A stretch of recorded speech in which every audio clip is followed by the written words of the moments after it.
আর আজকে পশ্চিমবাংলায় বিজেপির রাজত্বে সুভাষচন্দ্রের মূর্তি ভাঙা হয়েছে। অন্নদা শঙ্করের সেই সুন্দর ছড়াটা আছে না, শুরু হয়েছিল তো লেনিন মূর্তি ভাঙা দিয়ে। সেই ছড়াতে আছে লেনিন মূর্তি ভাঙলে পরে গান্ধী সুভাষকি বাঁচবে, তারপর সে বলছে নাচবে, ওরা নাচবে, কোথায় নাচবে? সমাজে নাচবে, রাজনীতির রঙ্গমঞ্চে নাচবে, এটাই তো ফ্যাসিস্টদের শক্তি একদম। এবং ওই যে পস্টা নুরামাইলের সেই পৃথিবী বিখ্যাত কবিতা, যে প্রথমে ওরা কমিউনিস্ট নিতে এলো, আমি কোনো প্রতিবাদ করিনি কারণ আমি তো কমিউনিস্ট ছিলাম না। তারপর নিতে হলো সোশ্যাল ডেমোক্রেটদের, ট্রেড ইউনিয়নিস্টদের, এইসব করতে করতে করতে করতে শেষ পর্যন্ত যখন ওরা আমাকে নিতে এলো তখন আর কেউ নেই। ফলে একটা কথা বুঝে রাখো, যে এই ভারতবর্ষে অসংখ্য দেশপ্রেমিক মানুষের মতো এই ভারতবর্ষের প্রতিটি কমিউনিস্ট দেশপ্রেমিক। এই ভারতবর্ষের কমিউনিস্টরা দেশের জন্য, স্বাধীনতার জন্য লড়াই করেছে। কমিউনিস্টদের কাছে স্বাধীনতার মানেটা একটু এক্সপেন্সিভ। শুরুতে বলেছি যে শুধু রাজনৈতিক, অর্থনৈতিক, সামাজিক, সাংস্কৃতিক, মানে ইমানসিপেশন অফ হিউম্যান বিইং, মানব মুক্তি, তার জন্য লড়াই আছে। অবশ্যই। আমি একদম শেষ দুটো প্রশ্ন আপনাকে করব। আপনি আমার কাছে বারবার করে জানতে চাইছিলেন যে এখনকার যারা শাসক তাদের কোনো উত্তরাধিকার, কোনো ঐতিহ্য আছে কিনা। আমি অবশ্যই বিনায়ক দামোদর সাভারকরের নাম বলবো। তিনি দীর্ঘদিন সেলুলার জেলে বন্দী ছিলেন। আরো অনেক কথা কাহিনী এখন তাকে নিয়ে শোনা যায়, আমি সেসবের মধ্যে যাচ্ছি না। বিজেপির শাসক দলের রাজ্য সভাপতি, আমি নাম আর আলাদা করে করছি না, পণ্ডিত মানুষ, তিনি বলছিলেন যে শ্যামাপ্রসাদের সরকার চলছে। অবশ্য আমি আপনার কাছে একটু বোঝার চেষ্টা করব যে বাবরের সরকার কারা চালিয়েছে, আপনারা চালিয়েছেন নাকি তৃণমূল কংগ্রেস চালিয়েছে, আর এখন শ্যামাপ্রসাদের সরকার চলছে। শ্যামাপ্রসাদের সরকার বলতে কি বলা কথা বলি, এরকম বোকা বোকা এবং কমিউনাল ন্যারেটিভস নিয়ে আমি কোনো মন্তব্য করি না। আচ্ছা, এক। 2 নম্বর কথা হলো যে শ্যামাপ্রসাদ তো আরএসএস এর লোক ছিলেন না, উনি তো হিন্দু মহাসভার লোক ছিলেন। আসলে আসলে আসলে সেটা ওকেই জিজ্ঞেস করুন। তুমি বললে কোট আন কোট পণ্ডিত মানুষ, ওকে জিজ্ঞেস করুন। আমি আবার বললাম, আমার কাছে এজেন্ডা হলো, আমার কাছে স্বাধীনতার মানে হলো একজনও মানুষ থাকবে না যাতে না খেতে পেয়ে থাকতে হবে। কত নাম বলবো? আর আজকে দেখো, কমিউনিস্টদের বিরুদ্ধে বিষোদ্গার কি নতুন কথা নয়। বিষোদ্গারের একটাই কারণ, যে কমিউনিস্টরা ওই যে 1921 সালে স্বাধীনতা বলতে পূর্ণ স্বাধীনতার কথা বলেছিল, এবং এই পূর্ণ স্বাধীনতা মানে হলো শ্রেণী শোষণের থেকে মুক্তি, সামাজিক নিপীড়ন থেকে মুক্তি, মানে ইমানসিপেশন অফ হিউম্যান বিইং, মুক্তি। ইতিহাসে আমাদের আছে, আমি জানি না ভক্তকুল এটা জানে কিনা। তো প্রশ্নটা হলো, ওই যে বললাম, একটি শীর্ণকায় মানুষ, ছিপছিপে পাতলা, সে শ্রমিকদের মিছিল করে আসছে কংগ্রেসের অধিবেশনে, শ্রমজীবী মানুষের দাবি জানাতে, পূর্ণ স্বাধীনতার দাবি জানাতে। তার পরিপ্রেক্ষিতে অধিবেশনে সুভাষচন্দ্র, জওহরলালের, নেহরুর নেতৃত্বে এই আনঅফিসিয়াল প্রস্তাব উঠছে। সে মানুষটির নাম জানা আছে? সেই মানুষটির নাম মুজাফফর আহমেদ, ভারতবর্ষের স্বাধীনতা সংগ্রামের একজন অন্যতম সেনানী। তো কমিউনিস্টরা ছিল, কিন্তু কমিউনিস্টরা সেদিনও মনে করেনি যে সুভাষচন্দ্র দেশপ্রেমিক নয়। কমিউনিস্টরা আজও মনে করে না সুভাষচন্দ্র দেশপ্রেমিক নয়। সুভাষচন্দ্র দেশপ্রেমিক। এবং তুমি যদি বলো, এই এত কথা বলছে, বামফ্রন্ট সরকার পশ্চিমবাংলায় যখন ছিলেন, সেই বামফ্রন্ট সরকারের থাকার এতে 23শে জানুয়ারি রাজ্য সরকার দেশপ্রেম দিবস হিসেবে পালন করে। কিন্তু স্বাধীনতা সংগ্রামে কমিউনিস্টদের, যেটা আমি বারে বারে বলছি, কমিউনিস্টদের যে উজ্জ্বল যে ভূমিকা, সেই ভূমিকাকে কেউ অস্বীকার করতে পারে।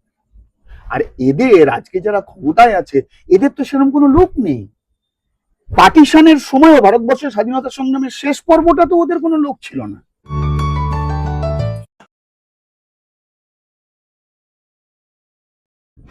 তিনি বৃদ্ধ হলেন। আমি স্বাধীনতার কথা বলছি।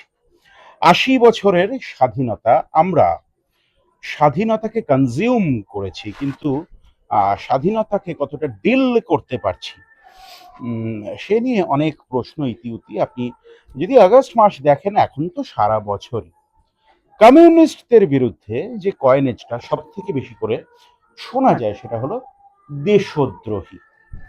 কমিউনিস্টরাও বলেন যে আমরা দেশদ্রোহী, তবে দয় একার তালব্যস দেশ নয়, দয় বয় একার মূর্ধন্যস দেশ। ये आजादी झूठा है, স্বাধীনতার পরে কমিউনিস্ট পার্টির অধিবেশন থেকে এই বক্তব্য উঠে এসেছিল, বহুল প্রচলিত। ইতিউতি শোনা যায়, এরা তো বলেছিল ইয়ে আজাদি ছুটা হয়, লাখো ইনসান ভুখা হয়, কথাটা কিন্তু তারপরের যে লাইন সেটা শোনা যায় না। তোজো, তার কুকুর বলা হয়েছিল নেতাজিকে। এখন আমি নাম করে গুরুত্ব দিতে চাই না কাউকে, যে যেটা ডিজার্ভ করেন না তাকে সেটা অবশ্যই দেব না, কিন্তু বক্তব্যটা তুলে ধরবো। কে বলছেন বক্তব্য গুরুত্বপূর্ণ নয়, কি বলছেন গুরুত্বপূর্ণ। নেতাজি সুভাষচন্দ্র বসু আমাদের প্রায় আরাধ্য বলা যায়, আমরা আরাধনা করি বাঙালির, এমনকি জাতির, দেশের প্রাণ পুরুষ।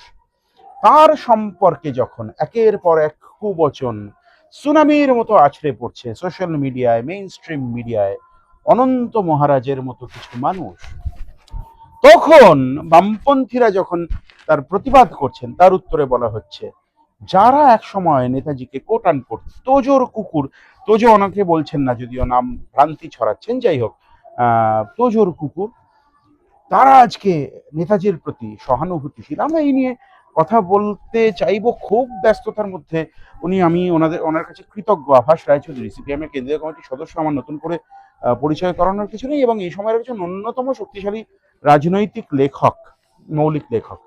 আভাস বাবুকে পেয়েছি, আভাসদার সঙ্গে একটু কথা বলার চেষ্টা করব, একটু বোঝার চেষ্টা করব তারা কিভাবে ডিসকার্ড করছেন তাদের বিরুদ্ধে ওঠা এই অভিযোগগুলোকে।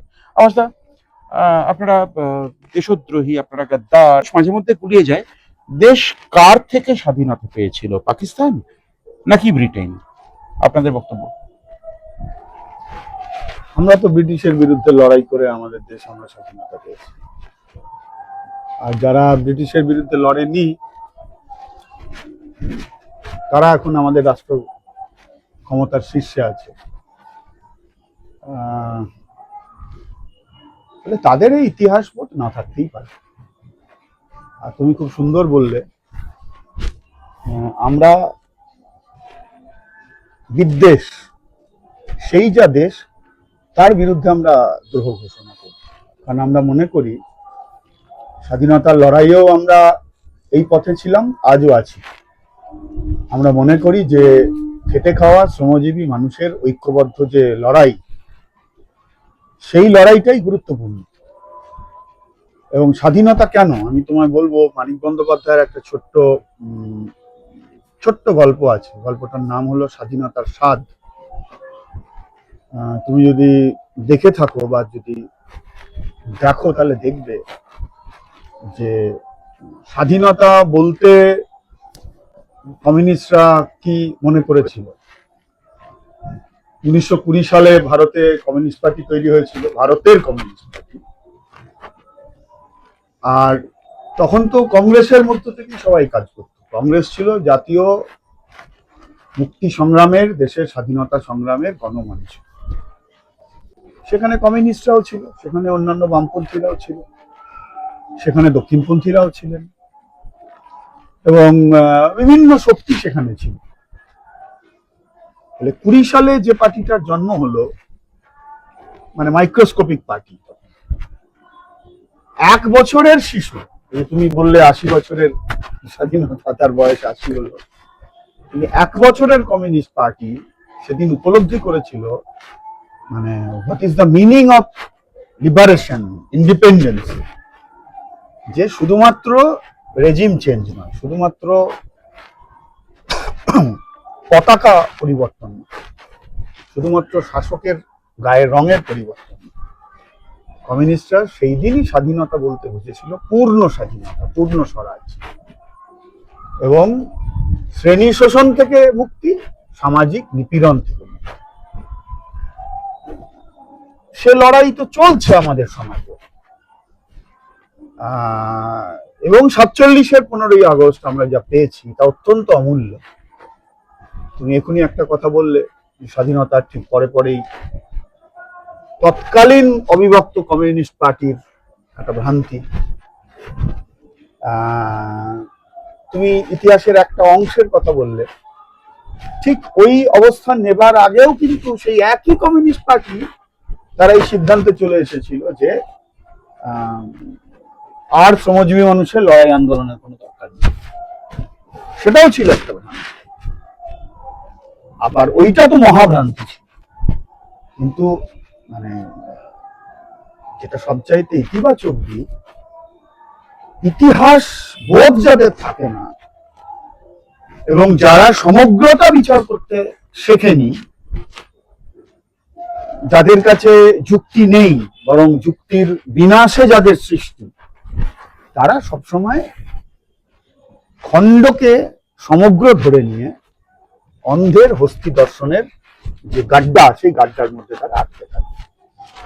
ফলে ঠিক স্বাধীনতার পরে পরেই আর শ্রমজীবী মানুষের মুক্তির লড়াইয়ের প্রয়োজন নেই, এই অবস্থান নেওয়া। আর ঠিক তার অল্প কয়েক মাসের মধ্যেই যে স্বাধীনতা আমরা পেলাম, সেই স্বাধীনতাটা ভুল, ঝুটা, এই ধরনের একটা সংকীর্ণ দুটো অবস্থানই অত্যন্ত অল্প সময়ের জন্য প্রিভেল করেছিল। কিন্তু অত্যন্ত দ্রুততার সাথে কমিউনিস্ট পার্টি সেটাকে সংশোধন করেছে এবং সেটাকে কারেকশন করেছে। কারণ কমিউনিস্ট পার্টি হলো সবচাইতে গণতান্ত্রিক পার্টি। এটা কোনো একটা নির্দিষ্ট জায়গায় খামে বন্ধ করা কোনো উত্তরাধিকারী তার নির্দেশে কোনো একটা রাজনৈতিক দলের একটা দুটো তিনটে চারটে নেতাদের গোষ্ঠী গোটা দেশ পরিচালনা করবে, যা চলছে এখন দেশে। কমিউনিস্টরা এইভাবে চলে। কমিউনিস্টরা সবসময় ইতিহাস নিয়ে, সমাজ নিয়ে, বর্তমান আন্দোলন নিয়ে, ভবিষ্যৎ কর্মসূচি নিয়ে অসংখ্য বিতর্ক করে এবং সেই বিতর্কগুলো শুধু তারা কমিউনিস্ট পার্টি তার কিছু নেতৃত্ব মণ্ডলী বা তার সদস্যদের মধ্যে সে বিতর্ক হয় না, জনগণের মধ্যে যে বিতর্ক, সেই বিতর্ককে নিয়ে যায় এবং জনগণের মধ্যে চলা বিতর্ক থেকে রসদ সংগ্রহ করে কমিউনিস্টরা তার রাস্তা ঠিক করে।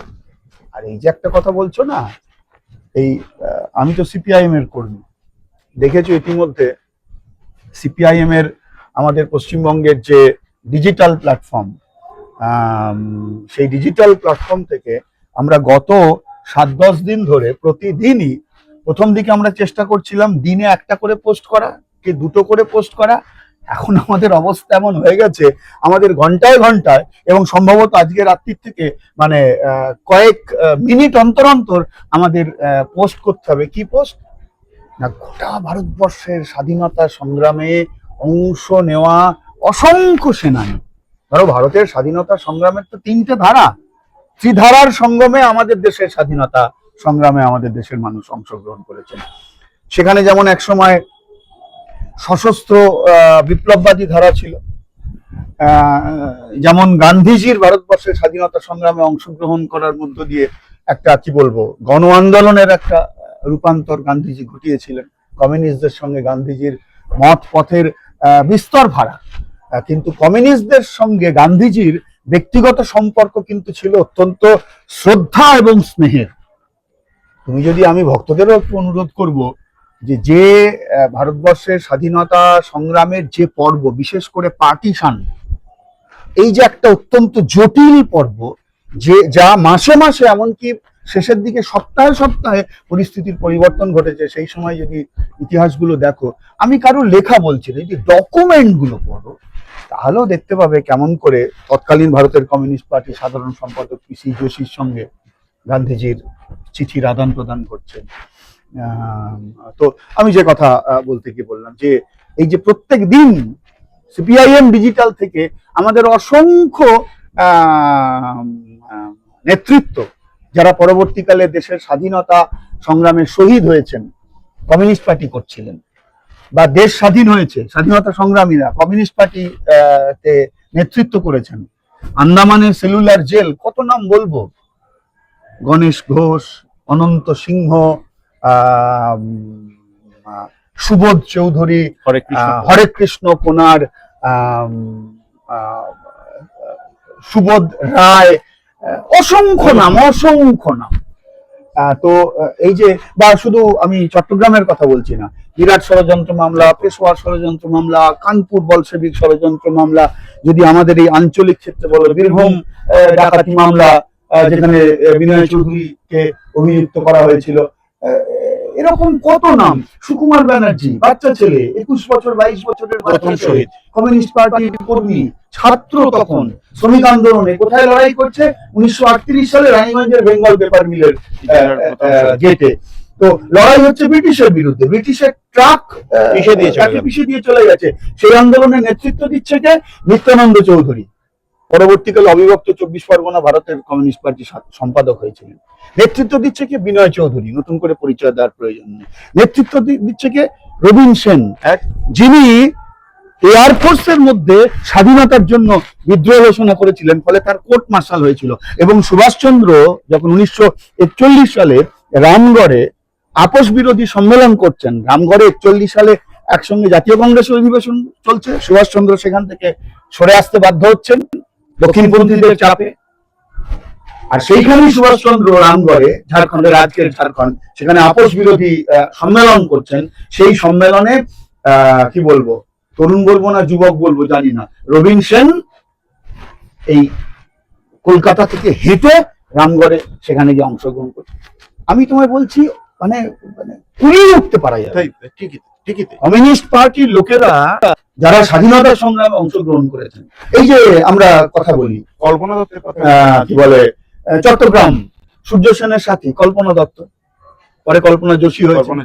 এই যে আমরা 42-এর ভারত ছাড়ো আন্দোলনের কথা বলি, বেশি কথা হয়ে যাচ্ছে, আবেগপ্রবণ হয়ে পড়ছে। উত্তর প্রজন্ম, আমাদের তো জন্ম স্বাধীনতার স্বাধীন ভারতে, তো ওই যে 42-এর বিপ্লব যাকে বলা হয়, 8 অগস্ট গান্ধীজি সহ তৎকালীন কংগ্রেস ওয়ার্কিং কমিটির সবাইকে বোম্বাইতে অ্যারেস্ট করে নেওয়া হলো ব্রিটিশ পুলিশ। জাতীয় পতাকা তুলতে দেবে না। আজকে যেটা মুম্বাইয়ের আজাদ ময়দান, সেই আজাদ ময়দানে সেদিন জাতীয় পতাকা তুলেছিলেন কে? অরুণা আসফ আলী। তিনি কে ছিলেন? পরে কমিউনিস্ট পার্টির লোক। লক্ষ্মী সাইকেলের কথা যদি বলেন, সুভাষচন্দ্রের নারী বাহিনীর, ঝাঁসি বাহিনীর প্রধান লক্ষ্মী সাইকেল, তিনি কে? কমিউনিস্ট পার্টির মেম্বার। এবং তোমাদের নিশ্চয়ই মনে আছে, আমি এই মুহূর্তে সালটা ভুলে যাচ্ছি, রাষ্ট্রপতি নির্বাচনে সিপিআইএম এর প্রার্থী হিসেবে সম্মিলিত বামপন্থী এবং রাষ্ট্রপতি নির্বাচনে তিনি এরকম অসংখ্য নাম, কন্যা সুভাষিনী আলী, অসংখ্য নাম বলতে পারে যে আইএন এর মধ্যে লড়াই করেছে, তারা কমিউনিস্ট পার্টিতে এসেছে। নৌবিদ্রোহের সময় ব্রিটিশ পুলিশ কুকুরের মতো খুঁজেছিল কাকে? এবং আমাদের দেশের স্বাধীনতা সংগ্রামে হিন্দু মুসলমান এবং বিভিন্ন রাজনৈতিক দলের ঐক্যের যে পরিবেশ যে সমস্ত ক্ষেত্রে তৈরি হয়েছিল, 46-এ নৌবিদ্রোহ তার একটা অন্যতম। কিন্তু শেষ পর্যন্ত অনেকেই থাকেনি, কমিউনিস্টরা ছিল। ব্রিটিশ পুলিশ সেই নৌবিদ্রোহকে দমন করার জন্য কুকুরের মতো খুঁজেছিল যাতে, তার নাম বিটি রামদেবে। 1925 সালে বোম্বাই বিশ্ববিদ্যালয় থেকে, বোম্বাই না পুনে, আমি এই মুহূর্তে গুলিয়ে ফেলছি, সম্ভবত বোম্বাই বিশ্ববিদ্যালয় থেকে অর্থনীতিতে ফার্স্ট ক্লাস ফার্স্ট এবং পিএইচডি, ভারতের কমিউনিস্ট পার্টির, ভারতের কমিউনিস্ট পার্টি মার্ক্সবাদীর অন্যতম নবরত্নের একজন। কত নাম বলবো। আর আজকে দেখো, কমিউনিস্টদের বিরুদ্ধে বিষোদ্গার কি নতুন কথা নাই। বিষোদ্গারের একটাই কারণ, যে কমিউনিস্টরা ওই যে 1921 সালে স্বাধীনতা বলতে পূর্ণ স্বাধীনতার কথা বলেছিল, এবং এই পূর্ণ স্বাধীনতা মানে হলো শ্রেণী শোষণের থেকে মুক্তি, সামাজিক নিপীড়ন থেকে মুক্তি, মানে ইমানসিপেশন অফ হিউম্যান বিইং, মুক্তি। এইটা যখনই কেউ উচ্চারণ করবে, কারোর লাইন হয়, তাহলে শ্রেণী বিভক্ত সমাজে সব সময় রুলিং ক্লাস আর রুলিং ক্লাসের রিপ্রেজেন্ট করা যে রাজনৈতিক দল যখন থাকে, যেমন আজকে ভারতবর্ষের হিন্দুত্ব কর্পোরেটের রাজনৈতিক রিপ্রেজেন্টেটিভ আজকে আরএসএস বিজেপি, তারাই গভর্নমেন্ট চালাচ্ছে। ফলে যে কমিউনিস্টরা শ্রেণী শোষণের অবসান চায় স্বাধীনতা মানে, যে কমিউনিস্টরা সামাজিক নিপীড়নের অবসান চায়, জাতের নামে, ধর্মের নামে, লিঙ্গের নামে, ভাষার নামে, অঞ্চলের নামে মনুষ্যত্বের অবমাননার বিরুদ্ধে দাঁড়াতে চায়, তো সেই কমিউনিস্টদের বিরুদ্ধে তো বিষোদ্গার হবেই। এই যে আজকে যারা বিষোদ্গার করছে সেই হিন্দুত্ববাদীরা, অবশ্য তাদের তো স্বাধীনতা লড়াইয়ের সঙ্গে কোনো সম্পর্ক নেই। আমরা হাঁপিয়ে উঠেছি, সময় পাচ্ছি না, এত আমাদের স্বাধীনতা সংগ্রামী আছে, বা স্বাধীনতা সংগ্রামীরা পরে কমিউনিস্ট আন্দোলনে এসেছেন, এত আছে। আর আমি বলছি, আজকে রাত্রির 11:59 পর্যন্ত আজকে যারা দিল্লি চালাচ্ছে, আজকে যারা পশ্চিমবাংলা চালাচ্ছে, তাদের একজন পূর্বসূরির নাম অন্তত তারা বলুন, যারা স্বাধীনতার সংগ্রামে। আমি বেশ কয়েকজন পূর্বসূরির নাম বলবো আপনাকে, কিন্তু তার আগে আপনাকে একটা অন্য প্রশ্ন করবো। আওয়াজটা আপনি একটা সময় ডিওয়াইএফআই রাজ্য সম্পাদক ছিলেন এবং দীর্ঘদিন অত্যন্ত এখনো যুব আন্দোলনে আপনি সারা রাজ্যে না, আমার সঙ্গে যুব আন্দোলনের সম্পর্ক এখন আর নেই। গুরুত্বপূর্ণ গত 14-15 বছর। না মানুষ মনে রাখেন আপনাকে। সেই জায়গায় দাঁড়িয়ে আমি একটা তথ্য আপনার কাছে চাইবো, বরং বলতে পারো আমি শ্রমিক আন্দোলনের একজন এই মুহূর্তে অবশ্যই শ্রমিকদের সঙ্গে আমি অবশ্যই সেই জায়গায় দাঁড়িয়ে আমি একটুখানি মানুষের জন্য আপনার বার্তা, নবীন প্রজন্মের জন্য বিশেষ করে নওজওয়ান ভারত সভার সঙ্গে যখন ডিওয়াইএফ মার্চ করে ডিওয়াইএফআই তৈরি হলো, ভগৎ সিং, এই ইতিহাসটা, এটা আমি আপনাদের ব্যর্থতাই বলবো কোনোভাবে। নওজওয়ান ভারত সভার সঙ্গে মার্চ করে ডিওয়াইএফআই তৈরি হয়নি, ডিওয়াইএফ মার্চ করেছিল। একদমই না। আচ্ছা, ডিওয়াইএফ তো পশ্চিমবাংলায় তৈরি হয়েছিল 68 সালে। নওজওয়ান ভারত সভা যে আদর্শ ক্যারি করেছিল, এই যে ভারতবর্ষের বুকে এই যখন 31 সালে ভগৎ সিং, সুখদেও, রাজগুরুর যখন ফাঁসি হচ্ছে, কোন জেলে ফাঁসি হচ্ছে? লাহোর জেলে যখন তার ফাঁসি হচ্ছে, সেই সময় তো পরস্পরকে আলিঙ্গন করে তারা ইনকিলাব জিন্দাবাদ বলছেন এবং লেনিনের বই পড়ছেন। তো ভগৎ সিং তো কমিউনিস্ট পার্টির সদস্য ছিলেন বলে অন্তত আমার জানা নেই, কোনো প্রয়োজনও নেই। বলেছিলেন যে একজন বিপ্লবী।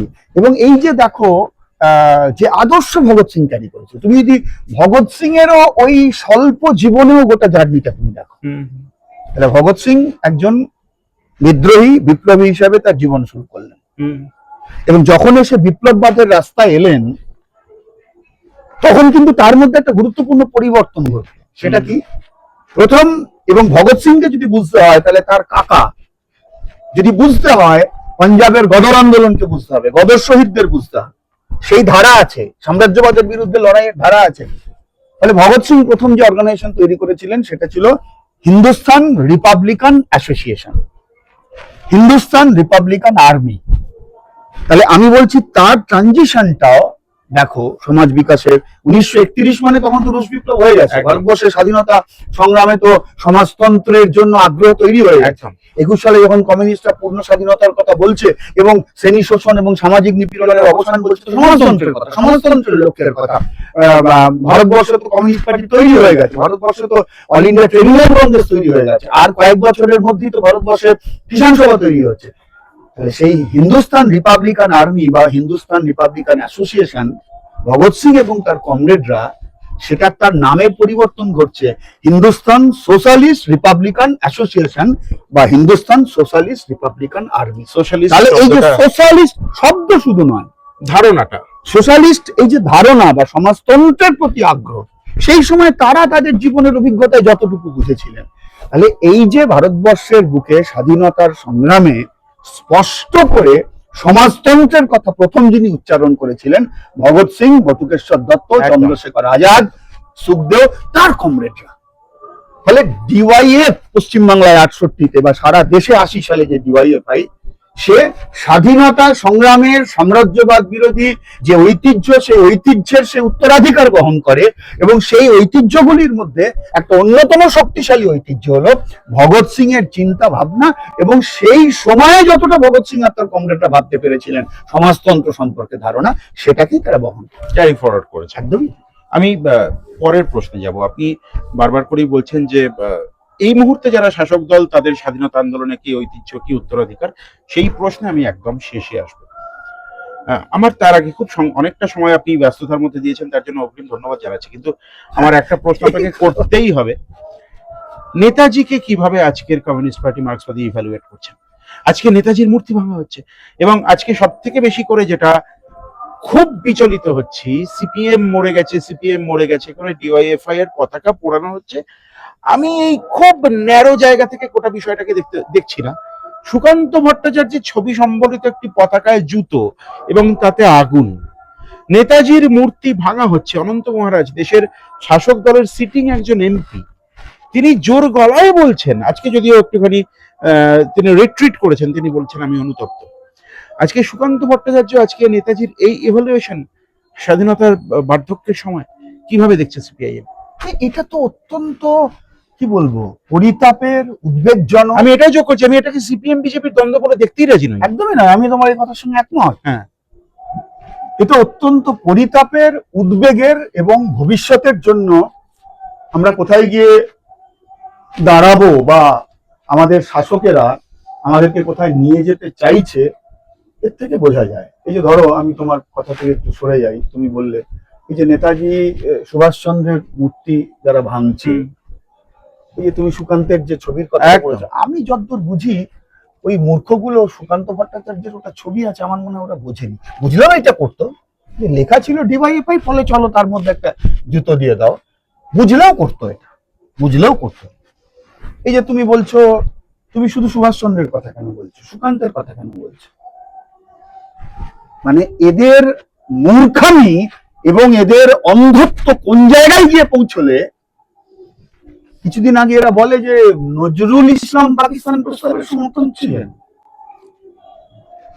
এবং এদের কি বলবো, এটা শুধু মূর্খামি নয়, আমি বলছি যে এরা নিজেদের সম্পর্কে কতটা ওভার এস্টিমেট করলে পরে রবীন্দ্রনাথ ঠাকুরকে আক্রমণ করে। বেশি দিন সময় নেই, বেশি দিন সময় নেই। যারা আজকে এরা যাদেরকে নিয়ে আজকে লাফালাফি করছে না, এরাও এদের হাতে আক্রান্ত। আমি যে তোমার কথাটা বলছি, যে দেখো আমরা এখানে ছাদে কথা বলছি, এই চারপাশে দেখছো ওই দূরের ওই মসজিদ গুলো থেকে আজানের আওয়াজ পাচ্ছ। আর আমরা যখন তোমার সঙ্গে কথা বলা শুরু করেছিলাম, তোমার আগের কথাগুলো, ঠিক এইখানে একটু নাম সংকীর্তনের আওয়াজ পাচ্ছিল। এটাই তো ভারত, একদম এই ফেব্রিকটাই ভারত।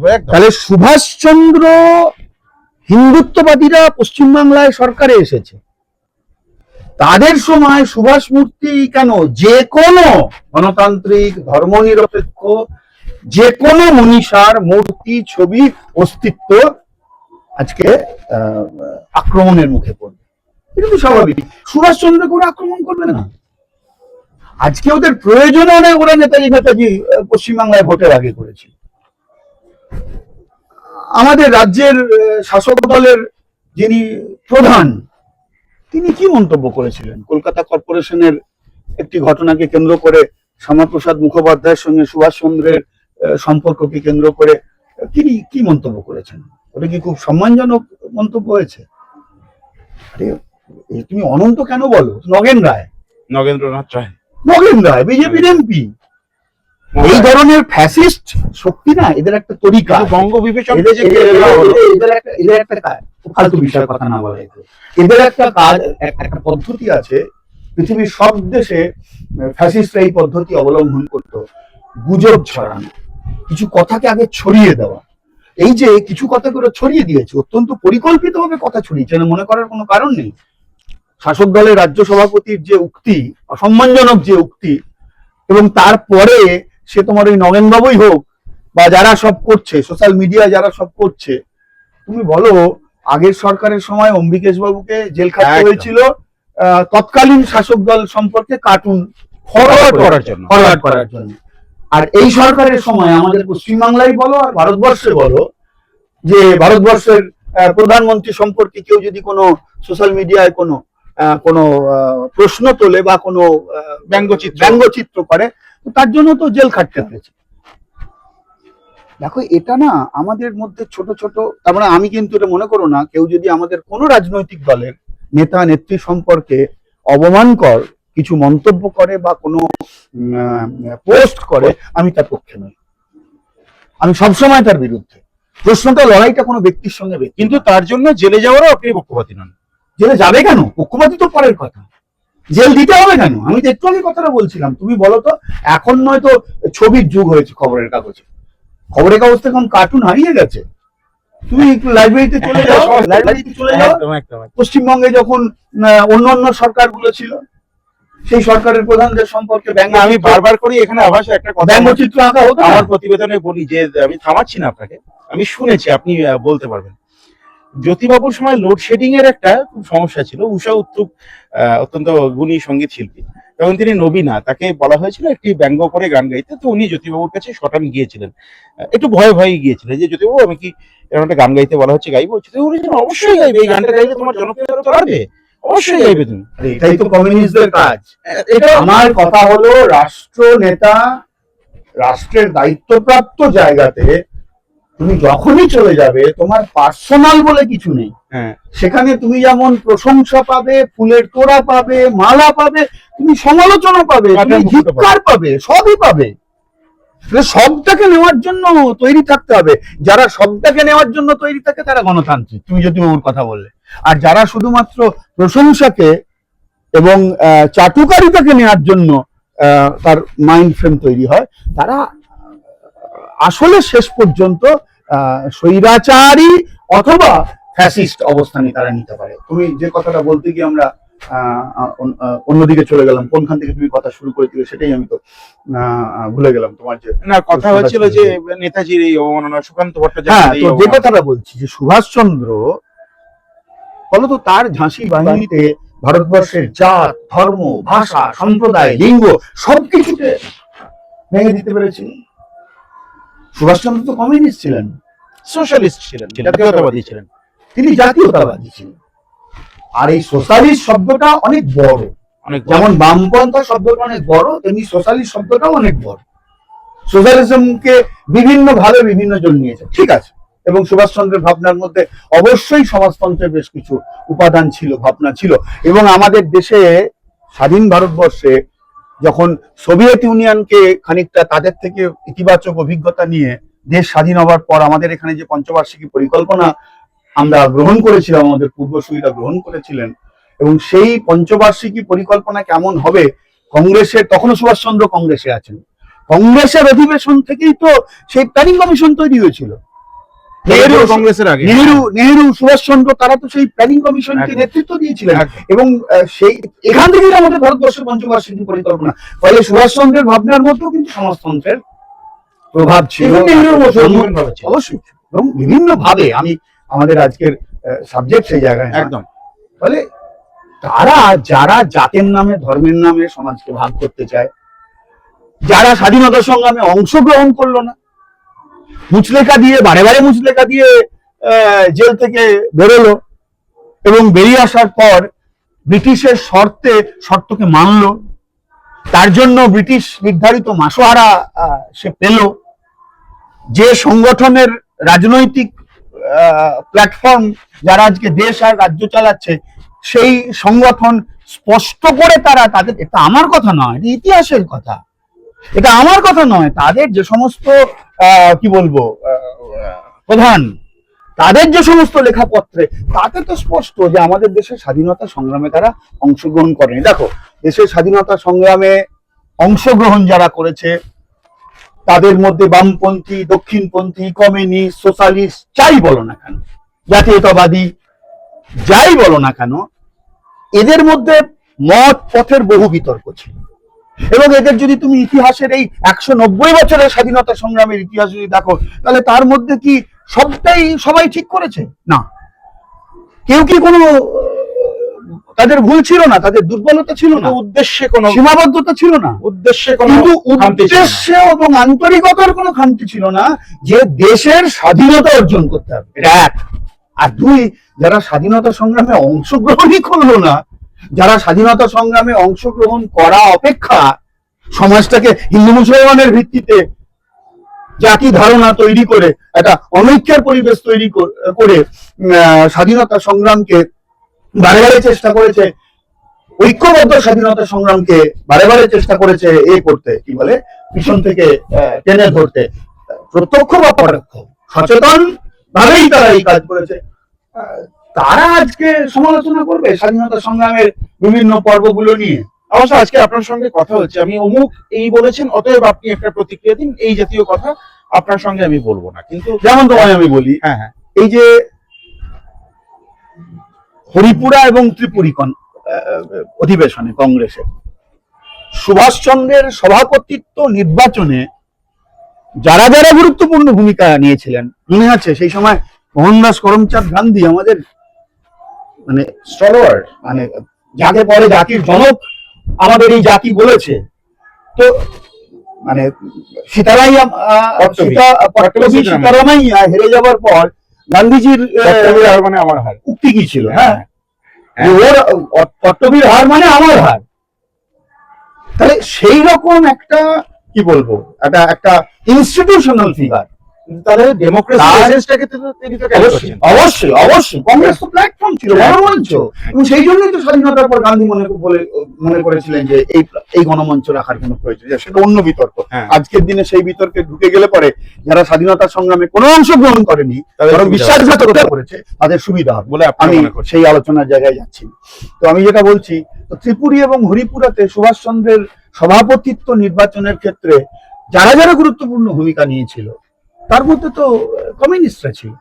এবং নিশ্চয়ই তুমি জানো যে লাহোরে যে 1929 সালের যে অধিবেশনে পূর্ণ স্বরাজ। কংগ্রেস পূর্ণ স্বরাজের প্রস্তাব নিল, যার জন্য সেটা ছিল 26শে জানুয়ারি, যার জন্য 1930 সালের 26শে জানুয়ারি থেকে কংগ্রেস স্বাধীনতা দিবস হিসেবে পালন করত, যার জন্য আমাদের দেশের সংবিধান তৈরি হওয়ার পরে 49 সালের 26শে নভেম্বর আমাদের গণপরিষদ সংবিধানকে গ্রহণ করার পরে সেই সংবিধান লাগু হয়েছিল কিন্তু 50 সালের 26শে জানুয়ারি, 26 জানুয়ারি। ওই ইতিহাসকে মনে রাখার জন্য। তো আমি বলছি যে তার আগে 29 সালের আগে 28 সালে জাতীয় কংগ্রেসের অধিবেশন বসেছিল কোথায়, তোমার খেয়াল আছে? কলকাতার পার্ক সার্কাস ময়দানে। এবং তুমি যদি পার্ক সার্কাস ময়দানের দেখবে পাশে একটা রাস্তা আছে যেটাকে বলা হয়, কোনো নাম আছে কংগ্রেস এক্সিবিশন মঞ্চ, কি বলে, অ্যাভিনিউ। আচ্ছা, এবং এটা কোনখানটা? পার্ক সার্কাসের পাশে, এর পাশে আমির আলী এভিনিউর পাশে সেই রাস্তা। এবং 28 সালের কংগ্রেসের অধিবেশনের একটা বাড়তি বৈশিষ্ট্য ছিল, সেই বৈশিষ্ট্য হলো এই যে 28 সালের কলকাতা কংগ্রেসের অধিবেশনে যেমন সুভাষচন্দ্র ভলেন্টিয়ার বাহিনীর সর্বাধিনায়ক ছিলেন, এটা যেমন একটা ঐতিহাসিক দিক, তেমনি আমি যে রাস্তাটার কথা উল্লেখ করলাম সেই রাস্তায় কংগ্রেস অধিবেশনের কাছে পূর্ণ স্বাধীনতার দাবি জানানোর জন্য একটি ছিপছিপে শীর্ণকায় শ্রমজীবী মানুষের নেতৃত্বে কয়েক হাজার শ্রমিক তারা মিছিল করে কংগ্রেসের অধিবেশনের দিকে আসছিল। কেন? তাদের কি দাবি ছিল? যে কংগ্রেসকে পূর্ণ স্বরাজের দাবি উত্থাপন করতে হবে। এবং এটাও ইতিহাসে আছে, সেই অধিবেশনে কিন্তু সুভাষচন্দ্র, জওহরলাল নেহেরু এবং আরো অনেকে কমিউনিস্ট এবং সোশ্যালিস্টরা সবাই মিলে একটা আনঅফিসিয়াল রেজলিউশন মুভ করেছিল যে পূর্ণ স্বাধীনতা, যদিও শেষ পর্যন্ত সেই রেজলিউশন ভোটে পাস হয়নি, কিন্তু সেই রেজলিউশনের পরিপ্রেক্ষিতে সিদ্ধান্ত হয়েছিল যে 1 বছরের মধ্যে যদি পূর্ণ স্বাধীনতা না দেয়, স্বরাজ না দেয়, সেই অধিবেশনে গান্ধীর পরামর্শ অনুযায়ী ডোমিনিয়ন স্ট্যাটাসের কথা ছিল। সিদ্ধান্ত হয়েছিল যে ডোমিনিয়ন স্ট্যাটাস যদি 1 বছরের মধ্যে না দেয় তাহলে পূর্ণ স্বরাজের দাবি কংগ্রেস করবে, যার জন্য 1929 লাহোরে গিয়ে কংগ্রেসকে এই দাবি করতে হয়। ইতিহাসে আমাদের আছে, আমি জানি না ভক্তকুল এটা জানে কিনা। তো প্রশ্নটা হলো, ওই যে বললাম একটি শীর্ণকায় মানুষ, ছিপছিপে পাতলা, সে শ্রমিকদের মিছিল করে আসছে কংগ্রেসের অধিবেশনে শ্রমজীবী মানুষের দাবি জানাতে, পূর্ণ স্বাধীনতার দাবি জানাতে। তার পরিপ্রেক্ষিতে অধিবেশনে সুভাষচন্দ্র, জওহরলালের নেহরুর নেতৃত্বে এই আনঅফিসিয়াল প্রস্তাব উঠছে। সে মানুষটির নাম জানা আছে? সেই মানুষটির নাম মুজাফফর আহমেদ, ভারতবর্ষের স্বাধীনতা সংগ্রামের একজন অন্যতম সেনানী। তো কমিউনিস্ট ছিল। আবার এটাও ঠিক, কংগ্রেসের অফিসিয়াল নেতৃত্বের সঙ্গে মত পথের বহু পার্থক্য কমিউনিস্টদের হয়েছে। ঐতিহাসিক ঘটনার পরিপ্রেক্ষিতে, আন্তর্জাতিক পরিস্থিতি, ভারতের পরিস্থিতিতে বিভিন্ন গণ আন্দোলন, লড়াই আন্দোলনে অংশগ্রহণ করা না করা, মত পথের পার্থক্য, সাফল্য, দুর্বলতা, সীমাবদ্ধতা সব আছে। যে কমিউনিস্টরা সুভাষচন্দ্রকে সভাপতি হওয়ার জন্য তারা ভূমিকা পালন করেছিল অন্য অনেকের সঙ্গে, সেই সুভাষচন্দ্রের বিশেষ করে দ্বিতীয় বিশ্বযুদ্ধ শুরু হয়ে যাওয়ার পরের পরিস্থিতিতে সুভাষচন্দ্রের যে রণনীতি, তার সঙ্গে তৎকালীন কমিউনিস্টরা একমত ছিলেন না। এটাও ইতিহাস আছে, এর মধ্যে তো অসুবিধা কিছু নেই। কিন্তু কমিউনিস্টরা সেদিনও মনে করেনি যে সুভাষচন্দ্র দেশপ্রেমিক নয়, কমিউনিস্টরা আজও মনে করে না সুভাষচন্দ্র দেশপ্রেমিক নয়। সুভাষচন্দ্র দেশপ্রেমিক। এবং তুমি যদি বলো এই এত কথা বলছে, বামফ্রন্ট সরকার পশ্চিমবাংলায় যখন ছিলেন, সেই বামফ্রন্ট সরকারের থাকার এতে 23শে জানুয়ারি রাজ্য সরকার দেশপ্রেম দিবস হিসেবে পালন করত। আর আজকে পশ্চিমবাংলায় বিজেপির রাজত্বে সুভাষচন্দ্রের মূর্তি ভাঙা হয়েছে। অন্নদা শঙ্করের সেই সুন্দর ছড়াটা আছে না, শুরু হয়েছিল তো লেনিন মূর্তি ভাঙা দিয়ে। সেই ছড়াতে আছে লেনিন মূর্তি ভাঙলে পরে গান্ধী সুভাষকে বাজবে না, হ্যাঁ, সুভাষকি বাজবে। ঠিক তারপর সে বলছে নাচবে, ওরা নাচবে, কোথায় নাচবে? মিলছে সমাজে নাচবে, রাজনীতির রঙ্গমঞ্চে নাচবে। মিলছে এটাই তো ফ্যাসিস্টদের শোক। একদম এবং ওই যে পোস্টার নুরামাইলের সেই পৃথিবী বিখ্যাত কবিতা, যে প্রথমে ওরা কমিউনিস্ট একদম। নিতে এলো, আমি কোনো প্রতিবাদ করিনি কারণ আমি তো কমিউনিস্ট ছিলাম না। তারপর নিতে হলো সোশ্যাল ডেমোক্রেটদের, ট্রেড ইউনিয়নিস্টদের, এইসব করতে করতে করতে করতে শেষ পর্যন্ত যখন ওরা আমাকে নিতে এলো তখন আর কেউ নেই। ফলে একটা কথা বুঝে রাখো, যে এই ভারতবর্ষে অসংখ্য দেশপ্রেমিক মানুষের মতো এই ভারতবর্ষের প্রতিটি কমিউনিস্ট দেশপ্রেমিক। এই ভারতবর্ষের কমিউনিস্টরা দেশের জন্য, স্বাধীনতার জন্য লড়াই করেছে। কমিউনিস্টদের কাছে স্বাধীনতার মানেটা একটু এক্সটেন্সিভ। শুরুতে বলেছি যে শুধু রাজনৈতিক রাজনৈতিক স্বাধীনতা নয়, স্বাধীনতা, অর্থনৈতিক স্বাধীনতা। অর্থনৈতিক, সামাজিক, সাংস্কৃতিক, একদম মানে ইমানসিপেশন অফ হিউম্যান বিইং, হ্যাঁ, মানব মুক্তি। তার জন্য লড়াই আছে। অবশ্যই আভাস, আমি একদম শেষ দুটো প্রশ্ন আপনাকে করব। আপনি আমার কাছে বারবার করে জানতে চাইছিলেন যে এখনকার যারা শাসক তাদের কোনো উত্তরাধিকার, কোনো ঐতিহ্য আছে কিনা। আমি অবশ্যই বিনায়ক দামোদর সাভারকরের নাম বলবো। তিনি দীর্ঘদিন সেলুলার জেলে বন্দী ছিলেন।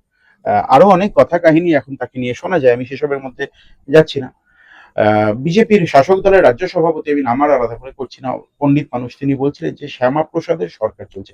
অবশ্য আমি আপনার কাছে একটু বোঝার চেষ্টা করব যে বাবরের সরকার কারা চালিয়েছে, আপনারা চালিয়েছেন নাকি তৃণমূল কংগ্রেস চালিয়েছে, আর এখন শ্যামা প্রসাদের সরকার চলছে। শ্যামা প্রসাদের সরকার বলতে ঠিক কি বলা কথা হচ্ছে? বলি, এরকম বোকা বোকা এবং কমিউনাল ন্যারেটিভস নিয়ে আমি কোনো মন্তব্য করি না। আচ্ছা, এক, দু নম্বর কথা হলো যে শ্যামাপ্রসাদ তো আরএসএস এর লোক ছিলেন না, তিনি তো হিন্দু মহাসভার লোক ছিলেন। আসলে শ্যামা প্রসাদের সরকার আসলে আসলে হ্যাঁ। সেটা ওকেই জিজ্ঞেস করুন। হ্যাঁ, তুমি বললে কোট আনকোট পণ্ডিত মানুষ, ওকে জিজ্ঞেস করুন।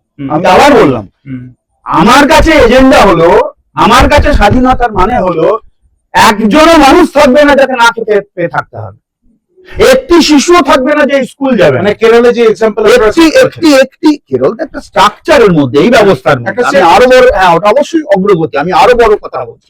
একটি মানুষ থাকবে না বিনা চিকিৎসা মারা যাবে। একজন মানুষকেও গ্রীষ্ম বর্ষা শীতে খোলা আকাশের নিচে এ করতে হবে। একজন মানুষকেও তার কর্ণকুটির থেকে বেরিয়ে আসতে পারছে না কারণ বেরিয়ে আসার মতো পোশাক তার কাছে নেই, এই অবস্থায় থাকবে না। স্বাধীনতা বলতে হয় কে নেবে? রাষ্ট্র নেবে? রাষ্ট্রকে নিতে হবে, রাষ্ট্র নেবে, সমাজ নেবে, মানে কমিউনিস্ট পার্টি লেড স্টেট নেবে, রাষ্ট্র নেবে, সমাজ নেবে। কমিউনিস্টরা তো ওই লক্ষ্যের জন্যই লড়ছে, সেই নিয়ে তো কমিউনিস্টরা সমাজ বদলের কথা বলছে। তো আমি তোমায় যে কথাটা বলছি, যে কথা থেকে অন্যদিকে তুমি চলে গেলে, এইটা আমার কাছে ন্যারেটিভস, এইটা আমার কাছে ভাষ্য। আমি এই ন্যারেটিভস এবং এই ভাষ্যই থাকতে চাই। এই ভাষ্যটাকে সরিয়ে দেবার জন্য এই তোমার কথা অনুযায়ী সকল পণ্ডিত মানুষেরা অত্যন্ত উদ্দেশ্য প্রণোদিত ভাবে বেশ কিছু এজেন্ডা গত 3 মাস ধরে, বেশ কিছু কথা গত 3 মাস ধরে পশ্চিমবাংলায় ওরা ছড়াচ্ছে, যাকে কেন্দ্র করে মানুষ ভেবে অথবা না ভেবে, মানুষ ভালোবাসায়, মানুষ আবেগে, মানুষ প্রতিবাদে সেই ন্যারেটিভসে যুক্ত হয়ে যাবে। তো সে তার নিজের মতামত রাখবে, তার প্রতিবাদ হবে, কিন্তু আসলে তো ন্যারেটিভসটাই থেকে যাবে। ওরা তো চায়, ফলে ওদের তৈরি করা, হিন্দুত্ববাদীদের তৈরি করা ন্যারেটিভ আমার কাছে গুরুত্বপূর্ণ না। আমার কাছে গুরুত্বপূর্ণ মানুষের বেঁচে থাকার জন্য ন্যূনতম 5টা যে মৌলিক চাহিদা, সেটা আমার কাছে গুরুত্বপূর্ণ। তো সেটাই কথা, আমি যে কথাটা বলছিলাম যে আসলে সেই সময়কার রাজনীতিতে রাজনৈতিক হিন্দুত্ববাদীদের একজন লোকের প্রয়োজন পড়েছিল, একজন রাজনৈতিক ব্যক্তিত্বের প্রয়োজন ছিল। সেই ব্যক্তিত্ব পূরণ করেছিলেন শ্যামাপ্রসাদ মুখোপাধ্যায়। এর বাইরে তো অন্য কোনো কথা আছে বলে অন্তত পক্ষে ইতিহাসে আমার জানা নেই। আমাকে যদি কেউ বলে আমি নিশ্চয়ই করতে দেখে নিতে পারবো। হ্যাঁ, এটা ঠিকই, যখন গান্ধীজি হত্যার পর অভিযোগ উঠল, ফলে তখন প্রয়োজন পড়েছিল একটা রাজনৈতিক মঞ্চ। আজকে যেমন বিজেপি, সেদিন ছিল জনসংঘ। শ্যামাপ্রসাদ মুখোপাধ্যায় জনসংঘের প্রথম সভাপতি। আবার এটাও ঠিক, শ্যামাপ্রসাদ মুখোপাধ্যায় যিনি রাজনৈতিক সচিব ছিলেন, তিনি অটল বিহারী বাজপেয়ী, তিনি আরএসএস ম্যান। এবং শ্যামাপ্রসাদের পরে সম্ভবত, আমি খুব ভুল না বলি, অটল বিহারী বাজপেয়ী ছিলেন জনসংঘের সভাপতি। তুমি যে কথাটা বললে, আসলে ওদের তো কোনো লোক নেই, ওদের কোনো লোক নেই। যেমন আমরা কমিউনিস্ট পার্টির লোকেরা বিতর্ক করতে পারি, তুমি বলতে পারো ইতিহাসের ওই মোড়ের মাথায় দাঁড়িয়ে তুমি এই কাজটা করেছিলে, তুমি এই কাজটা ঠিক করোনি। যেমন আমি বলি, দ্বিতীয় বিশ্বযুদ্ধের সময় তৎকালীন পরিস্থিতিতে কমিউনিস্টরা যে আওয়াজ দিয়েছিল, যুদ্ধ সম্পর্কে যে কথা বলেছিল, ইতিহাসের বিচারে, বিজ্ঞানের বিচারে সেটা সঠিক হলেও তৎকালীন ভারতবর্ষের সাধারণ মানুষ সেটাকে গ্রহণ করেন, মানুষের কাছে এটা গ্রহণযোগ্য হয়নি। ঠিক যেমন আমি তোমায় বলছি, আমি ছোট্ট করে বলছি, যদি তার সঙ্গে তুলনা চলে না, পশ্চিমবঙ্গের এবারের নির্বাচনে আমরা বললাম তৃণমূলকে হারাতে হবে, কিন্তু তার বিকল্প বিজেপি নয়। আজকে 3 মাসের মাথাতেই, মাত্র 3 মাসের মাথাতেই মানুষের কিন্তু হুঁশ ফিরতে শুরু করেছে। এই সরকারটা আসলে কি? এই নির্বাচনে পশ্চিমবাংলার মানুষেরা শত্রু চিনতে ভুল করেনি, কিন্তু মিত্র চিনতে ভুল করেছে। কিন্তু তুমি নির্বাচনের আগে আমাদের এই কথা মানুষ কি গ্রহণ করেছিলেন? মানুষ গ্রহণ করেন। মানুষের কাছে কি আমরা পৌঁছতে পেরেছি ঠিকভাবে? কোথায় ঘাটতি ছিল? মানুষ গ্রহণ করেননি। কিন্তু তুমি 5টা কথা বলতে পারো। যেমন তোমায় আমি বলি যে তুমি তোমার কথা শুরুতে সুভাষচন্দ্র সম্পর্কে কমিউনিস্টদের বিরুদ্ধে ছড়ানো কিছু কথা বাজারে যা আর্টির বক্তব্য ছিল না, ব্যক্তি বিশেষের একদমই নয়, এবং কমিউনিস্টরা কখনোই সেই বক্তব্যকে অনুমোদন করেননি। সেই সময় সম্ভবত বোম্বাই থেকে প্রকাশিত একটি পত্রিকাতে একটি কার্টুন প্রকাশিত হয়েছিল, এবং সেই কার্টুনটা শুধুমাত্র ওকে কেন্দ্র করে নয়, সুভাষচন্দ্রকে কেন্দ্র করে নয়, মানে আন্তর্জাতিক রাজনীতির পরিপ্রেক্ষিতে একটি কার্টুন। একদম একদম। তাহলে সেইটা যদি আলোচনার বিষয়বস্তু হয়, আমি এই মুহূর্তে ভুলে যাচ্ছি হিন্দুত্ববাদীদের কোন ম্যাগাজিনে ওই যে দশেরাকে কেন্দ্র করে যে রাবণ আঁকা হয়, সেই রাবণের দিকে তীর ছুটছেন একটি কার্টুনের ছবি সম্ভবত শ্যামাপ্রসাদ মুখোপাধ্যায়, একটি সম্ভবত সাভারকার।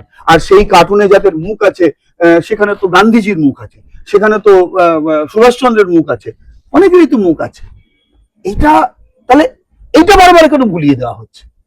এই যে তুমি বলতে পারো যে তুমি স্বাধীনতা সংগ্রামের এই যে পর্বটা ছিল, এই পর্বেতে তোমার এই ভূমিকা কেমন ছিল? 5টা প্রশ্ন করতে পারো, এবং আমরা স্পষ্ট করে 5টা কথা বলতে পারি যে আমাদের কন্ট্রিবিউশন কোথায়, আমাদের সাফল্য সেটাকে অ্যাকসেপ্ট করতে পারেন, কেউ ডিসকার্ড করতে পারে, করতেই পারে। কিন্তু স্বাধীনতা সংগ্রামে কমিউনিস্টদের, যেটা আমি বারে বারে বলছি, কমিউনিস্টদের যে উজ্জ্বল যে ভূমিকা, সেই ভূমিকাকে কেউ অস্বীকার করতে পারে।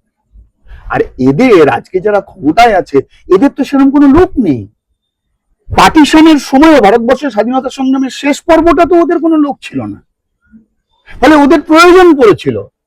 আর তুমি যার কথা বলছো, একটি মন্ত্রিসভার উদাহরণ দিয়ে যার কথা বলছো, তিনিও তার রাজনৈতিক সেই সময়কার তার দৃষ্টিভঙ্গি অনুযায়ী, আমি কোট আনকোট আকাঙ্ক্ষা কথাটা বলছি না, রাজনৈতিক দৃষ্টিভঙ্গি অনুযায়ী তিনি মনে করেছিলেন এই অবস্থান তাকে নিতে হবে। আর এই যে তুমি সাভারকারের কথা বললে, আন্দামানের সেলুলার জেলে আমি গেছি। দিল্লিতে বিজেপি সরকার তৈরি হবার পরে সেই সেলুলার জেলের ওই যে সাভারকার যে জেলে ছিলেন, যে সেলে ছিলেন, সেটাকে কি বলবো, মহিমান্বিত করা, গ্লোরিফাই করা হয়েছে।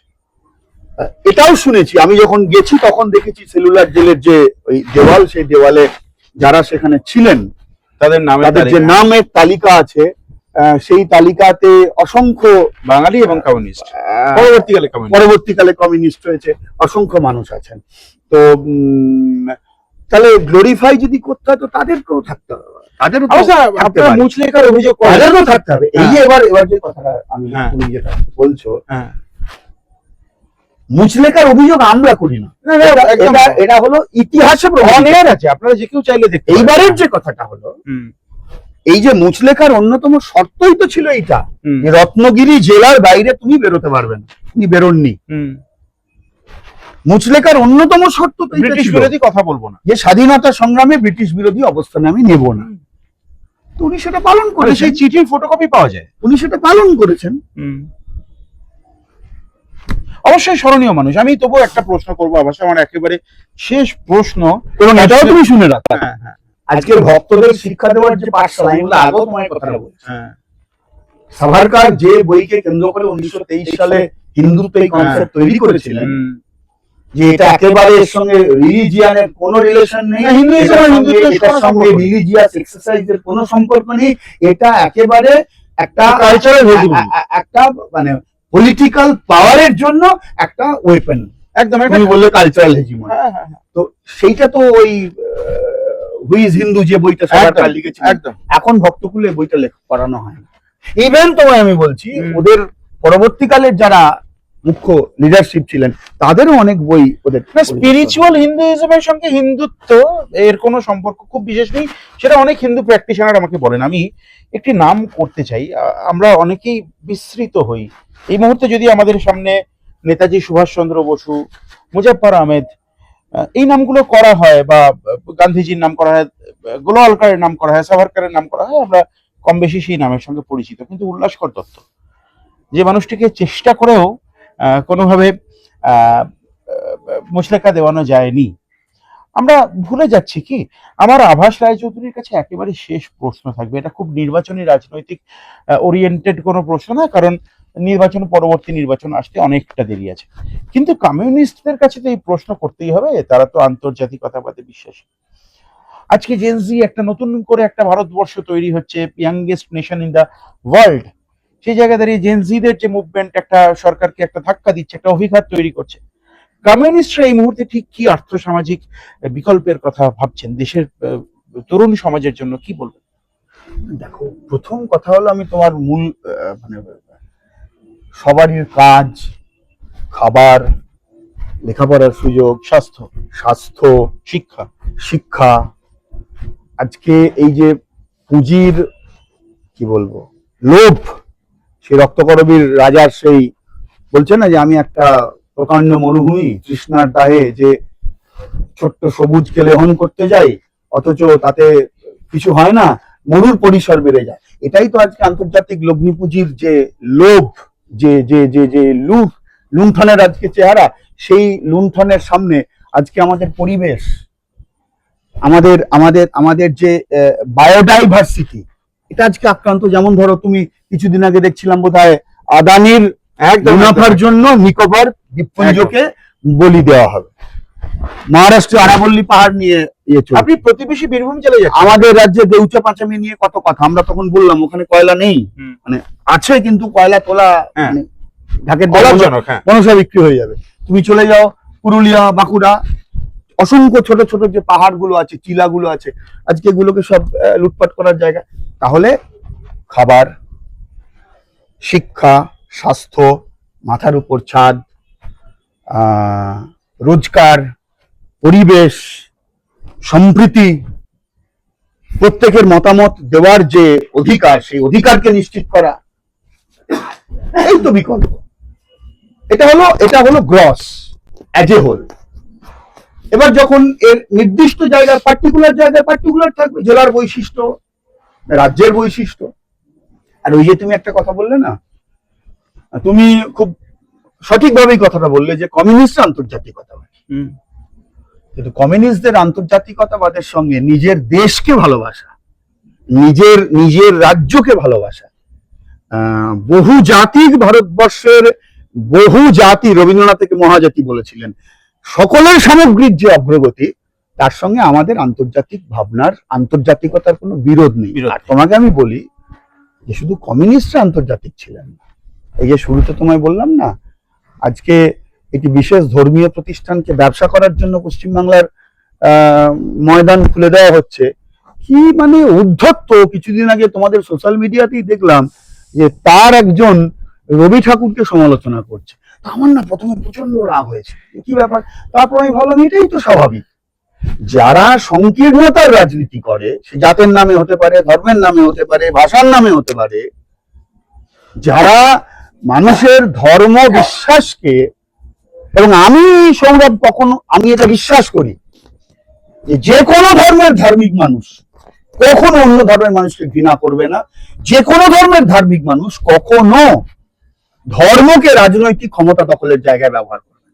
যারা জানে, যারা সেটাকে বিশ্বাস করে না, তারা রাজনীতিকে ব্যবহার করে কি বলে, ধর্মকে ব্যবহার করে রাজনৈতিক ক্ষমতা দখল করে, তারা ধর্মের নামে মানুষের ধর্মীয় আবেগকে শোষণ করে নিয়ে যে অর্থের জড়ো করে, সেটা তারা কি বলবো তার হিসেবপত্র রাখে না। আজকে অযোধ্যা নিয়ে আজকে গোটা নর্থ ইন্ডিয়াতে একটাই শব্দ, চান্দা চুরি। কেউ কেউ বলছে রাম কে নাম পর আয়া হ্যায়, রাম কে নাম পর যায়গা। মানে অযোধ্যার রাম মন্দিরের যে কয়েক হাজার কোটি টাকার যে দুর্নীতির যে অভিযোগ এসেছে। তো যাই হোক, আমি তোমায় যে কথাটা বলছি, যে যারা এইগুলো করে তারা আমাদের পছন্দ করবে না, তো স্বাভাবিক, এবং আমাদেরকে দেখে দেওয়ার চেষ্টা করবে আমরা দেশকে ভালোবাসি না, আমরা ওইসব চারদিক নিয়ে ভেবে ফেলি। আচ্ছা, আমার দেশটা কি ভারতের বাইরে? আমাদের দেশের স্বাধীনতার লড়াইয়ে পৃথিবীর অন্যান্য দেশের মানুষের অংশগ্রহণ ঘটেনি? অন্য অংশ আমরা আমরা আমাদের ভারতবর্ষ পৃথিবীর সব দেশ থেকে বাইরে বেরিয়ে গিয়ে একা বাঁচতে পারবো? যদিও আজকে দিল্লি সরকারের যে বৈদেশিক নীতি নিয়ে চলছে, এক সময় গোটা পৃথিবীতে জোট নিরপেক্ষ আন্দোলনের মধ্য দিয়ে আমাদের মর্যাদা ছিল, একদম আমাদের আর্থিক বল ছিল না, একদম, কিন্তু আমাদের মর্যাদা ছিল, আমাদের রাজনৈতিক অস্তিত্ব ছিল। আজকে সেটা আমাদের আর কোনো ভূমিকা নেই। শুধু তুমি পৃথিবীর জোট নিরপেক্ষ আন্দোলন বাদ দাও, এই যে সার্ক তো আমরা তৈরি করেছিলাম, আজকে তুমি দেখো এই আঞ্চলিক শক্তি হিসাবেও আমাদের আর কোনো ভূমিকা নেই। একদম, যাদের সঙ্গে প্রত্যেকদিন আমরা লড়াই করছি, অন্ততপক্ষে যাদের বিরুদ্ধে লড়তে আমাদের মানসিকভাবে একটা জঙ্গি জাতীয়তাবাদের দিকে ঠেলে দিচ্ছে, 19 সালের লোকসভা ভোট দেখিয়ে যেটা পার পেয়েছে, আজকে তারা আঞ্চলিক শক্তি হিসাবে আমাদের থেকে আগে চলে যাচ্ছে। তাদের কারেন্সির দাম ডলারের সাপেক্ষে আমাদের থেকে বেশি, তাদের হিউম্যান ডেভেলপমেন্টের প্যারিটিতে তারা আমাদের থেকে এগিয়ে যাচ্ছে। আরে এগুলো নিয়ে ভাবো। যাই হোক, আমি অন্যদিকে চলে গেলাম। তো আমাদের আন্তর্জাতিকতা বোধ, আন্তর্জাতিকতা বাদের মধ্যে নিজের দেশকে ভালোবাসা, নিজের সমাজকে ভালোবাসার কোনো বিরোধ নেই। নিজের দেশ, নিজের সমাজকে ভালোবেসে নিজের দেশ এবং নিজের সমাজের সমস্ত খেটে খাওয়া দুর্বলতর অংশের মানুষের মুক্তির জন্য আমরা যে লড়াই লড়ি, আমরা মনে করি এই লড়াইটা গোটা পৃথিবীর শ্রমজীবী মানুষের সঙ্গে সম্পর্কযুক্ত। আর শেষ কথাটা হলো, রবি ঠাকুরও কিন্তু আন্তর্জাতিকতা, অবশ্যই, এবং তিনি বলেছেন জাতীয়তাবাদ আন্তর্জাতিকতা এবং জাতীয়তাবাদ সম্পর্কে রবীন্দ্রনাথ তো কখনোই নেশন কনসেপ্টকে গ্রহণ করেন, এবং ন্যাশনালিজম সম্পর্কে রবীন্দ্রনাথের একটা লেখা আছে। শুনেছি লেনিনের নাকি ব্যক্তিগত লাইব্রেরিতে ওই বইটা সংগ্রহ ছিল। তো সেই ন্যাশনালিজম লেখাতে রবীন্দ্রনাথের অত্যন্ত ক্রিটিক কিছু কথা আছে। ঠিক যেমন তোমায় আমি বলি, আজকে তো ধর্ম নিয়ে এত মাতামাতি হচ্ছে, মানে ঠিকভাবে হচ্ছে আমি না, ধর্ম বলবো না, ধর্মাচরণ বলবো, ধর্মকে ব্যবহার করছে রাজনৈতিক শক্তি। তো রবীন্দ্রনাথও তো একজন মানে কি বলবো, ব্রাহ্ম ছিলেন, স্পিরিচুয়াল মানুষ। তিনি, হ্যাঁ, এই শব্দটা ভালো। তো 34 সালে কলকাতা বিশ্ববিদ্যালয়ে তিনি একটা ভাষণ দিয়েছিলেন যে মানুষের ধর্ম। আমি ভক্তদের অনুরোধ করবো যে আপনারা দয়া করে রবি ঠাকুরের মানুষের ধর্ম বইতে একটু পড়ুন। কোথায় পাওয়া যাবে একটু বলে দিন। এটাও বলে দিতে হবে, এটা বিশ্বভারতীতে পাওয়া যায়। আচ্ছা, ওরাই তো চালায় বিশ্ব। আমি জানি না এই 12 বছরে রবীন্দ্রনাথের সেই মানুষের ধর্ম বইটা আর ছাপা হয় কিনা বলতে পারবো না। তো সে যাই হোক, আপনার কাছে আছে? অবশ্যই আছে। যে কোনো মানুষ চাইলে পিডিএফ দেবেন, যে কোনো, হ্যাঁ দিয়ে দেবো, যে কোনো, আমি জানি না পিডিএফ তুমি করে নিও। মূল কথাটা তো রবীন্দ্রনাথও কিন্তু আন্তর্জাতিকতাবাদী ছিলেন, এবং রবীন্দ্রনাথের আন্তর্জাতিকতার মধ্যে রবীন্দ্রনাথ গোটা দুনিয়াকে দেখতে চেয়েছে, বা ভারতবর্ষকে দেখতে চেয়েছে গোটা দুনিয়ার সাপেক্ষে, আর গোটা দুনিয়াকে দেখতে চেয়েছে ভারতবর্ষীয় রূপ হিসাবে। তুমি যদি গোড়াতে চলে যাও, সেই গোড়ার শেষে যে মানে কি বলবো, ধর্মান্ধ গোড়া যখন তার নিজের সৃষ্টি সম্পর্কে স্পষ্ট হচ্ছে, আনন্দময়ীকে সে বলছে তুমি আমার মা, তুমি আমার বিশ্ব। রবীন্দ্রনাথকে তো এরা গোড়া যখন লিখছেন 1912 সালে, আর সেই রবীন্দ্রনাথ আর রক্তকরবী লেখা রবীন্দ্রনাথ, রথের রশি লেখা রবীন্দ্রনাথ, কি বলে তোমার মুক্তধারা লেখা রবীন্দ্রনাথ, রাশিয়ার চিঠি গুলো লেখা রবীন্দ্রনাথের অনেক পার্থক্য, একদম 20 থেকে 30 এই সময় অনেক পার্থক্য আছে। কিন্তু আমি তবু বলছি, যে মানুষটা গোটা জীবনের তার 80 বছরের গোটা জার্নিতে মানে মানবতার অনুসন্ধান করেছেন, এবং দুনিয়াকে দেখতে চেয়েছে ভারতবর্ষীয় রূপে, আর ভারতবর্ষকে দেখতে চেয়েছে গোটা দুনিয়ার সাপেক্ষে, সেই রবীন্দ্রনাথকে আজকে রাজনৈতিক হিন্দুত্ববাদীরা আক্রমণ করবে, এটাই তো স্বাভাবিক। বরং এটা আমি বলতে পারি যে আমাদের কমিউনিস্টদেরকে এবং রবীন্দ্রনাথকে আজকের রাজনৈতিক হিন্দুত্ববাদীরা বোধহয় এক জায়গায় দাঁড় করিয়ে দেওয়ার চেষ্টা করে। দীর্ঘক্ষণ কথা এটা বললাম আমাদের কাছে প্রাপ্তি। দীর্ঘক্ষণ কথা বললাম আভাস রায়চৌধুরীর সঙ্গে। আপনি যদি এই এপিসোড সম্পূর্ণ দেখেন, আমার ধারণা আপনারও ভালো লাগবে, অনেকের লাগবেও না। তারাও মতামত অবশ্যই দেবেন, যদি সংযত ভাষায় দেন তাহলে পড়তে সুবিধা হয়। প্রশ্ন হচ্ছে যেটা, যে আমাদের চ্যানেলের পক্ষ থেকে যেটা স্বাধীনতার প্রাক লগ্নে বক্তব্য, যে আমি তোমাকে ইন্টারাপ্ট করে Please. তোমার চ্যানেলের মাধ্যমে মানুষের কাছে একটা কথা বলতে চাই। প্লিজ। দেখুন, আপনি যে কোনো রাজনৈতিক দলের সমর্থক হতে পারেন, না হতে পারেন, আপনার রাজনৈতিক মতামত যাই হোক, দেশের স্বাধীনতা আজকে যদি রক্ষা করতে হয়, দেশবাসীর স্বাধীনতা যদি রক্ষা করতে হয়, ভারতবর্ষ মহাজাতি, নানা ভাষা, নানা মত, নানা পরিধান, এখানে জাতি, ধর্ম, ভাষা, সম্প্রদায়ের একটা অসংখ্য বৈচিত্র্য আছে। সবাই মিলে ব্রিটিশের বিরুদ্ধে লড়াই করতে গিয়ে, মানে সাম্রাজ্যবাদ বিরোধিতার মধ্য দিয়ে আমাদের জাতীয়তাবাদের জন্ম, সাম্রাজ্যবাদ বিরোধিতার মধ্য দিয়ে আমাদের বহুত্ববাদী জাতীয়তাবাদের জন্ম।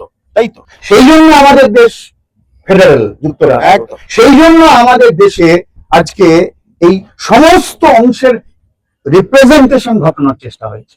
সেই জন্য আমাদের দেশের সংবিধান, আমাদের দেশের ভারত ভাবনা, আমাদের দেশের বলা ভালো আমাদের দেশের বর্তমান এবং ভবিষ্যৎ অস্তিত্ব এই বহুত্ববাদের উপর দাঁড়িয়ে আছে, সেকুলার ডেমোক্রেসির উপর দাঁড়িয়ে আছে, সাম্রাজ্যবাদের বিরোধিতার উপর দাঁড়িয়ে আছে, এবং সব থেকে বড় কথা, নানা ভাষা, নানা মতকে ইনক্লুসিভ করার উপর দাঁড়িয়ে আছে।